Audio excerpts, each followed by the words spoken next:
Все произошли от кыргызов, дорогие друзья. Мне каждый день об этом напоминает Заир. Но это так и Да. есть. Кто пройдет эту линию, тот отныне будет хатыном, тот баба. Суровые времена рождают суровых людей. Кыргызская трагедия.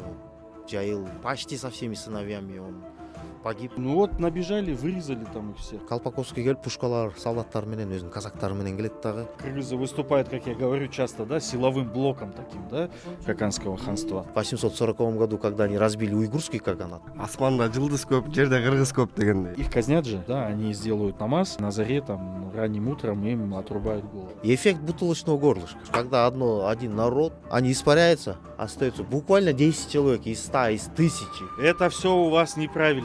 Найманы уже ушли в Среднюю Азию, они здесь разбивают государство Каракатаев. Правда, что у Орманхана была красная шапка, и он издал указ, что никто не имеет права носить красную шапку, кроме него. Надо отправлять голову. Что, просто так пропадать будет Кинесары? Получается, Кинисары рубанулся где-то там на территориях казахских с казаками.